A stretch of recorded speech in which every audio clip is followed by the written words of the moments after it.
On s'était posé la question, justement, chaque fois qu'il y a un mouvement révolutionnaire, il y a des élections qui suivent, et ces élections, ça amène toujours une majorité parlementaire introuvable, comme on disait. Bon. Ne pas oublier que Bonaparte est plébiscité après son coup d'État du 18 Brumaire en 1799, rappeler la Chambre élue en 1848, l'Assemblée de Versailles en 1871, l'Assemblée constituante de Russie en 1917, et plus près de nous, les fameuses élections de juin 68, qui ont suivi la grève générale de mai 68 et qui ont donné une majorité introuvable à ce cher de Gaulle. Alors, je vous avertis tout de suite, j'ai essayé de travailler la question, mais on ne peut pas répondre très facilement à cette question, puisque chaque fois, ça pose des points qui sont différents dans chaque situation. Mais enfin, je me contente de semer quelques cailloux de réflexion à partir des exemples historiques, où à chaque fois que le peuple ou la classe ouvrière a cherché d'autres formules, et d'autres façons pour administrer ses intérêts que les façons parlementaires. Je rappelle en 1948 la phrase de Marx sur le crétinisme parlementaire, qui a été bien enterré par beaucoup de soi-disant marxistes. Alors, je suis parti du principe que, en fait, les contradictions majeures, c'est toujours une minorité de possédants et une majorité de gens qui sont exclus de la discussion ou de la représentation, mais par contre, qui ne sont pas du tout exclus de la production. C'est même sur l'exploitation de cette masse de gens, même en 1789, l'exploitation de la masse paysanne ou des travailleurs de Paris, ouvriers, employés, etc., qui a fait que disons que ceux qui possèdent la police, l'armée, les capitaux, les banques, les moyens de production, etc., dirigent et mobilisent les gens dans une direction. Alors, par contre, des fois, les gens s'expriment. Il y a deux phénomènes qui sont très intéressants et qui sont à étudier. Bon, je ne vous en parlerai pas beaucoup, mais je les cite simplement. C'est les cahiers de doléances de 1789. C'est-à-dire que dans le cadre des élections aux États généraux de 1789, on a demandé à chaque État de donner ses cahiers de doléances. 80% de la population étant paysanne et 75% de la population étant illettrée, ce ne sont pas les paysans qui ont rédigé les cahiers de doléances. C'est le curé du coin, c'est les avocats, des gens. Mais ces cahiers de doléances, le peu que j'en ai lu à un moment donné, il y a eu des choses, c'est quand même extrêmement intéressant de voir les revendications et ce que posaient justement les gens. Et les paysans de 1789, ils demandaient finalement la libre disposition de la terre et le fait qu'on les reconnaisse et que ce ne soit pas sous le seigneur qui prenne constamment l'argent ou l'évêque qui prenne la dîme. Et autre phénomène, en 1917, quand il y a eu la révolution de février, la masse paysanne et ouvrière, etc., ont noyé le gouvernement provisoire de la République, de la Nouvelle République, et le Soviet qui était né en ce moment-là, le Conseil de Pétrograd, ont noyé de télégrammes qui ont été dépouillés justement par Marc Féraud, et qui posent effectivement toutes les revendications. Alors c'est très intéressant parce que c'est vraiment des choses lesquelles ils ne parlent pas forcément de démocratie, ils ne parlent pas forcément de ceci et de cela, mais de choses très concrètes sur la misère, sur l'exploitation, sur les impôts qui sont trop lourds, sur les comités de soldats, par exemple, en 1917, ils envoyaient des tas de télégrammes en disant on en a marre, dès qu'on n'est pas d'accord, on est fouetté par les officiers, c'est intéressant. Bon. En fait, c'est ça. Comment les ouvriers, ce qu'on appelle les petites gens, posent leurs revendications. Et en même temps, à chaque fois, il y a des couches nouvelles qui veulent le pouvoir. Ces couches nouvelles, c'est des couches, en général, la bourgeoisie en 1789, où les différents, les différents secteurs de la bourgeoisie qui veulent le pouvoir, et qui pour cela s'appuient sur les revendications des gens, des masses, pour leur propre compte. Et en 1917, enfin toute l'histoire de la révolution entre février et octobre, c'est ça, c'est comment ces intellectuels, ces enseignants, ces avocats, ces Kerensky et autres, s'appuyaient sur le peuple pour faire tomber l'oligarchie, mais surtout, on ne donne pas beaucoup de choses au peuple en échange. Alors, les élections pendant la Révolution française, il ne faut pas oublier quand même que les femmes ne votaient pas, les domestiques ne votaient pas, les sans domicile fixe ne votaient pas, et il y en avait beaucoup à l'époque, les vagabonds. Et puis, une élection sur deux, il fallait un cens, il fallait payer des impôts pour être, non seulement pour être électeur, mais aussi pour être élu, un impôt beaucoup plus fort, etc. Les élections pendant les élections à la législative, par exemple, en 1791, c'était ça. Tout le monde ne votait pas. Et en plus, il faut voir aussi les réactions des possédants. Bon, on sait maintenant que la révolution de 1789, enfin, Henri Guillemin ne parle pas de révolution en 1789, la révolution commence en 1792. Il a raison, je crois, sur ce point-là. Mais disons que l'énergie qu'a mis Louis XVI pour ne pas appliquer ce qu'on lui demande, ça a provoqué finalement l'inverse. C'est-à-dire que l'entêtement de Louis XVI à revenir constamment au système ancien a fait que finalement il a perdu sa tête. Et il y a eu la terreur avec la guillotine pour les nobles et pour les possédants.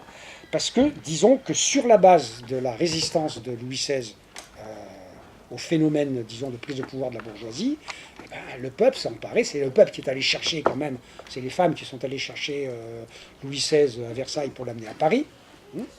C'est après l'affaire de Varennes, où Louis XVI a voulu s'enfuir, les Girondins de la législative se sont battus comme des lions pour réintégrer Louis XVI dans sa prérogative.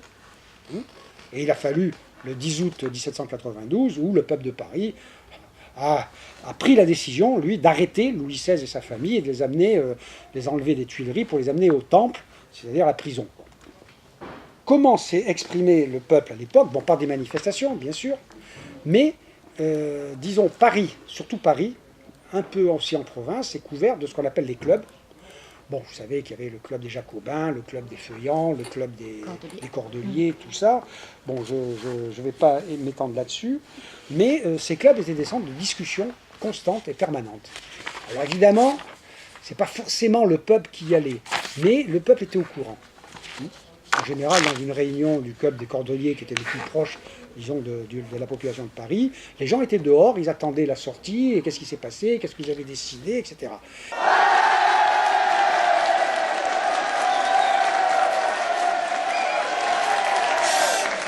Laisserons-nous la tyrannie triompher de la liberté? Non! Et quand la Convention a été élue, elle, au suffrage dit universel de l'époque, constamment, le peuple de Paris manifestait à la Convention pour obtenir ceci et cela. La première manifestation, c'est pour obtenir la tête des Girondins. Ils ont soutenu le roi, et ils n'ont pas leur place à la Convention. Donc, arrestation des 17 députés girondins, non pas par... 22. Par, justement, après une insurrection. Et la crise qui se posait à l'époque, c'est-à-dire que non seulement il y avait la crise de la guerre, la guerre qui a été déclarée non pas par les Jacobins, qui étaient contre, Robespierre s'était opposé à la guerre, mais par, disons, les Girondins et le roi, qui étaient, pour des raisons différentes, étaient intéressés par la guerre. Il y avait la guerre extérieure, la guerre intérieure, et puis la misère qui gagnait, puisque l'économie était complètement en l'air, et l'inflation faisait que les gens crevaient de faim à Paris. Donc, là aussi, des gens comme... il a fallu que la Convention crée ce qu'on appelle les comités de salut public. C'est-à-dire une dizaine de comités, chapeautés par le comité de salut public, et qui étaient éligibles tous les mois, qui rendaient compte tous les mois à la Convention. Mais la Convention ne siégeait pas seule, elle siégeait avec des gens qui étaient dans les tribunes, et surtout, chaque fois qu'il y avait un problème important, il y avait 5 à 10 000 manifestants dehors.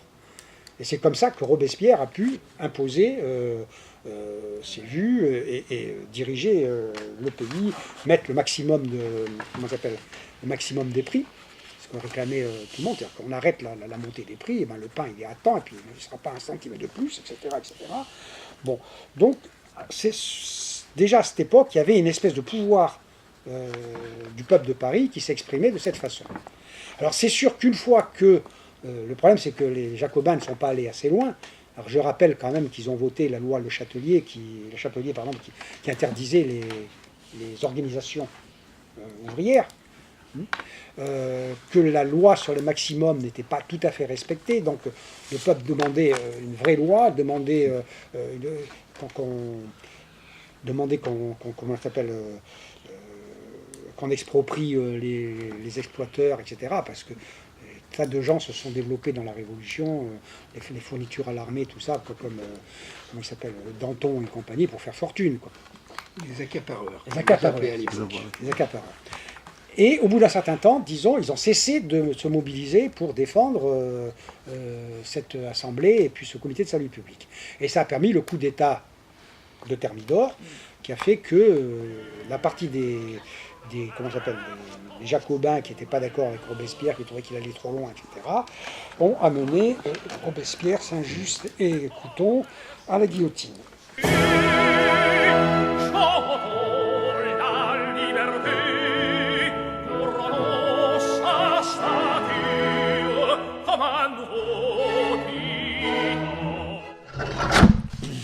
A suivi 5 années de crise totale et complète qui ont amené Napoléon Bonaparte à faire son coup d'État du 18 Brumaire, consulat autoritaire en 1799 et empire en 1804. Le peuple, finalement, a été écrasé par l'empire, puis le rétablissement du roi Louis XVIII et son frère Charles X, qui n'a rien réglé et qui ne réglait rien comme problème. C'est-à-dire qu'on retrouve en 1815 l'aristocratie foncière qui revient aux affaires, qui se fait voter le milliard des émigrés, puisqu'on lui avait supprimé leurs terres. Bon, ben, on avait voté 1 milliard de francs or pour ce milliard. Il est pris sur les impôts que payent les paysans, etc., bien sûr. Mais il y a une opposition complète entre cette aristocratie foncière, qui ne peut pas résoudre les contradictions, et les différentes forces de la bourgeoisie, le capital industriel, le capital commercial et le capital financier, qui, eux, n'ont pas le pouvoir et qui réclament le pouvoir. C'est la révolution de 1830, mais pour cette révolution de 1830, il a fallu qu'il s'appuie sur le peuple de Paris. Mais en 1830, astuce, Lafayette, tout ça, se débrouille pour qu'on fasse un autre roi, Louis-Philippe, le cousin des rois légitimistes, qui dit « Je ne suis pas le roi de France, je suis le roi des Français, et je donne une constitution à la France, je suis un roi constitutionnel. » Bon, c'est l'entrée, finalement, du capital financier, en grande partie, dans la direction des opérations. Et ça ne règle pas les problèmes non plus. En 1948, nouvelle révolution, pour chasser Louis-Philippe, qui s'était installé un peu trop dans la défense du capital uniquement financier. Mais en 1948, la classe ouvrière a beaucoup augmenté, la révolution industrielle a été une réalité en France, il y a beaucoup plus d'ouvriers, et c'est les ouvriers qui font la révolution. Alors à ce moment-là, qu'est-ce qu'on fait? Les ouvriers, c'est eux qui font la révolution, et ils demandent la révolution, ils demandent la République sociale. Ils demandent qu'on tienne compte du chômage, du haut prix, etc. Alors on leur donne un petit os à ronger, qui sont les ateliers nationaux. Alors c'est intéressant à noter les ateliers nationaux, puisque à l'origine... Et la journée de 10 heures. À Paris, 12 heures en province. La première limitation du temps de travail. Mais c'est vrai qu'on leur a donné... Mais disons que les ateliers nationaux, c'était au départ prévu pour être organisés par les travailleurs eux-mêmes, et pour faire tous les travaux qui intéressent la collectivité. Sauf que la bourgeoisie, qui est cette fois-ci bien au pouvoir, c'est trop, parce qu'il faut payer des gens. En plus, ils sont entre eux, ils font des assemblées générales, ils discutent, ils revendiquent, etc. Donc on se débrouille pour ne pas leur donner de travail industriel, pas concurrencer l'industrie, de ne pas concurrencer tout ça. Donc on leur donne des travaux de terrassement qui servent souvent à rien et qui reviennent très cher. Donc à un moment donné, les travailleurs se fatiguent dans ce genre de trucs. Et il y a plus de 100 000 personnes qui travaillent dans les chantiers. Et ces chantiers sont supprimés en juin 1948, ce qui provoque les journées de juin 1948 et une répression féroce organisée par Cavaignac, le général républicain, qui, donc 3 000 et quelques tués et puis 15 000 proscrits.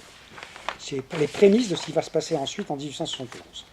Mais, disons, les travailleurs dans ces ateliers nationaux, ils ont touché du doigt la solidarité des assemblées générales, puisque théoriquement c'était prévu qu'ils élisent leurs délégués, etc., etc. Bon, ça n'a jamais été appliqué, mais dans les projets de l'ouvrier Albert, comme on disait, c'était ça, c'était vraiment un truc organisé. Bon. Et là, c'était trop pour la bourgeoisie. Alors cette révolution de 1948, il faut dire que bon, là aussi, elle a été accompagnée par des clubs, des comités, des discussions, etc.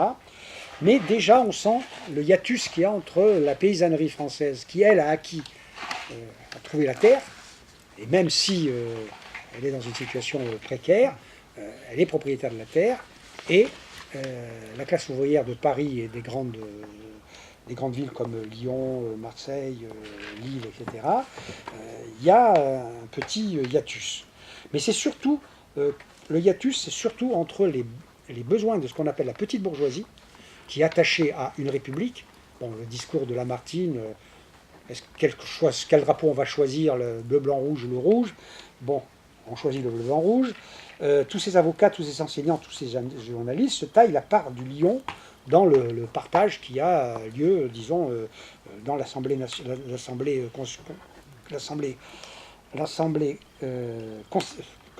constituante qui a été élue. Et c'est là que des gens comme Marx se sont rendus compte que l'alliance, disons, entre la classe ouvrière et la petite bourgeoisie, elle avait ses limites.